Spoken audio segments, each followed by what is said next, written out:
Hello friends, welcome to Vanmathi creations. இன்றைக்கி special கத்திரிக்காய் முருங்கைக்காய் சாம்பார். இந்த கத்திரிக்காய் முருங்கைக்காய் சாம்பார் ரொம்பவே சூப்பராக இருக்கும். அதே மாதிரி எல்லாருக்குமே பிடிக்கும். இதுக்கு ஒரு சூப்பரான சைட் டிஷ் செஞ்ச கேரட் பொரியல். இந்த வெயில் காலத்தில் இந்த மாதிரி ஒரு மைல்டான ரெசிபி சாப்பிட்டா எல்லாருக்குமே ரொம்ப நல்லாயிருக்கும். நான் இன்றைக்கி இந்த சமையல் எப்படி செஞ்சேன் அப்படிங்கிறத வீடியோவில் போய் பார்க்கலாம் வாங்க. ஃபஸ்ட்டு சாம்பார் வச்சுக்க போகிறேன். ஒரு கடாயில் எண்ணெய் ஊற்றி கடுகு தாளிச்சுக்கணும். அதுக்கு முன்னாடி நான் ஒரு டம்ளர் துவரம்பருப்பும் ஒரு 1/4 டம்ளர் பாசிப்பருப்பும் சேர்த்து மஞ்சத்தூள் போட்டு வேக வச்சு வச்சுருக்கிறேன். இப்போ கடுகு பொரிஞ்சிருச்சு. கடுகு பொரிஞ்ச பிறகு நான் ஜீரகம் போட்டுக்கிறேன். கடுகு, ஜீரகம், கொஞ்சமாக வெந்தயம். இந்த வெந்தயம் போடுறதுனால சாம்பார் நல்ல வாசனையாக இருக்கும். அதே சமயம் சீக்கிரம் கெட்டு போகாது இந்த வெந்தயம் தாளிக்கும்போது. அதுக்கு அடுத்தது ஒரு பெரிய வெங்காயத்தை சின்ன சின்னதாக கட் பண்ணி வச்சுருக்கிறேன். அதையும் போட்டு நம்ம நல்லா வதக்கிக்கிறோம். வெங்காயம் லேசாக வதங்கின பிறகு பெருங்காயம், அதுக்கப்புறம் 2 பச்சை மிளகாய் கட் பண்ணி போட்டிருக்கேன். அதுக்கப்புறம் ஒரு தக்காளி. பெரிய சைஸாக இருந்ததுனால நான் ஒரு தக்காளி எடுத்துக்கிட்டேன். சின்னதாக இருந்தால் நீங்கள் 2 தக்காளி கூட போட்டுக்கலாம். இது எல்லாத்தையும் போட்டு நம்ம நல்லா கலந்துக்கிறோம். வெங்காய தக்காளி மசியறதுக்காக உப்பு, அதுக்கப்புறம் மஞ்சத்தூள். இந்த உப்பு மஞ்சத்தூளை நம்ம வெங்காயம் தக்காளியோடு சேர்த்து நல்லா வதக்கிக்கணும்.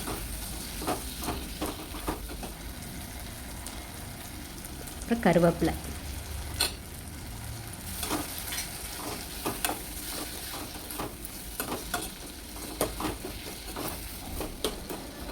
நல்லா குழைய வெந்த பிறகு ஒரு முருங்கைக்காய் நான் கட் பண்ணி போட்டுக்கிறேன். இது கூட கத்திரிக்காய் கட் பண்ணி போடணும். நான்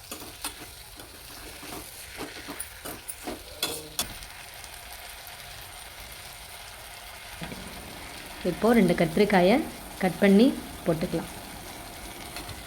முன்னாடியே கட் பண்ணி தண்ணியில் ரொம்ப நேரம் போட்டு வைக்காதீங்க.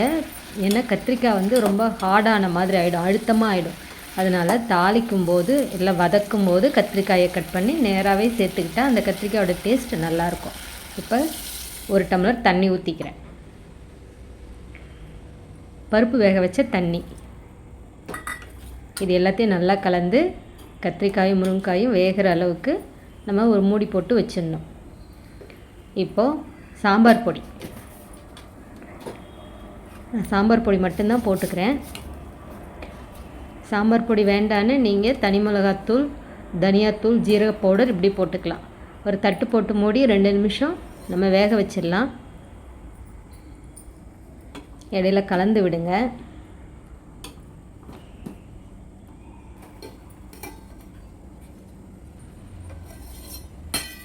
இப்போ நல்லா சாம்பார் கொதித்து காயெல்லாம் ஓரளவு வெந்துருச்சு.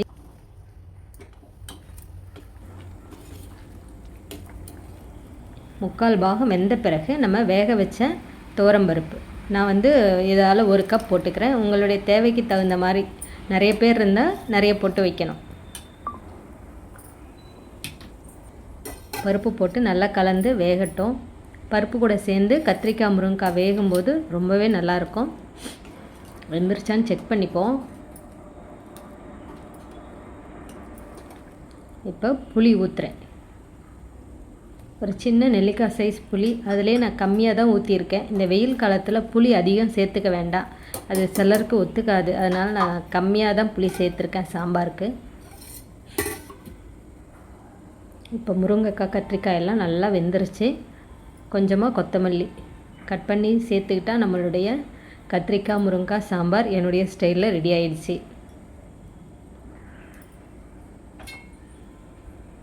பாருங்கள், சூப்பராக இருந்துச்சு சாம்பார்.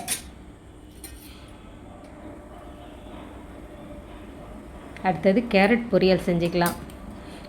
ஒரு அடிகனமான கடாய் வச்சு எண்ணெய் ஊற்றிக்கணும். 1 டேபிள் ஸ்பூன் அளவு நான் எண்ணெய் ஊற்றிக்கிறேன். எண்ணெய் காஞ்ச பிறகு கடுகு, ஜீரகம், கடலைப்பருப்பு இதெல்லாம் போட்டு தாளிச்சிக்கலாம். நான் உளுத்தம்பருப்பு போடலை. பருப்பு கொஞ்சம் வயசானவங்க, பல்லில் பிரச்சனை இருக்கிறவங்க பருப்பை கம்மியாக சேர்த்துக்கோங்க. ஜீரகம் போட்டு நல்லா வதக்கிக்கணும். ஏன்னா பொரியலில் நிறைய பருப்பு இருந்ததுன்னா சிலருக்கு பல்லில் மாட்டு பல் வலி வந்துடும். அதனால் சொல்கிறேன். இப்போ பொடிசாக கட் பண்ணி வச்சுருக்கிற வெங்காயம் வதங்கின பிறகு ஒரு 3 பச்சை மிளகாயை நான் பாதியாக கட் பண்ணி வச்சுருக்கேன். உங்கள் காரத்துக்கு தகுந்த மாதிரி பச்சை மிளகா போட்டுக்கோங்க. அப்புறம் கருவேப்பிலை. இதெல்லாம் ஒவ்வொன்றா போட்டு நம்ம வதக்கும்போது நல்ல வாசனையாக இருக்கும் பொரியல். உப்பு, இந்த பொரியலுக்கு தேவையான உப்பு சேர்த்துக்கிட்டேன். நான் கொஞ்சம் பெருங்காயத்தூள் சேர்த்துருக்கேன். உங்களுக்கு வேண்டான்னா விட்டுடலாம். எனக்கு பெருங்காய வாசனை ரொம்ப பிடிக்கும், அதனால் நான் சேர்த்துருக்கேன். ஒரு 1/2 டீஸ்பூன் அளவு மஞ்சத்தூள் போட்டு நம்ம நல்லா வதக்கிக்கணும். அதுக்கப்புறம் நான் கேரட்டு 2 பெரிய சைஸ் கேரட்டை துருவி வச்சுருக்கேன். பாருங்கள், இந்த மாதிரி பொடிசாக துருவிக்கணும். நம்ம வெங்காயம், பச்சை மிளகா, கருவேப்பிலை இது எல்லாத்தையும் இந்த கேரட்டோடு சேர்த்து நல்லா மிக்ஸ் பண்ணி ஒரு மூடியை போட்டு ஸ்லோ ஃப்ளேமில் வச்சிடணும். அப்போ தான் கேரட் நல்லா வெந்து அடியெல்லாம் பிடிக்காமல் இருக்கும். தண்ணியெல்லாம் ஊற்ற வேண்டாம். நான் தண்ணியே ஊற்றலை. ஸ்லோ ஃப்ளேமில் வச்சு மூடி போட்டு வேக வைக்கணும். ஒரு 2 நிமிஷத்துக்கு ஒரு தடவை திறந்து அப்பப்போ நம்ம கலந்து விட்டோம்னா கேரட் ஈவனாக வெந்துடும்.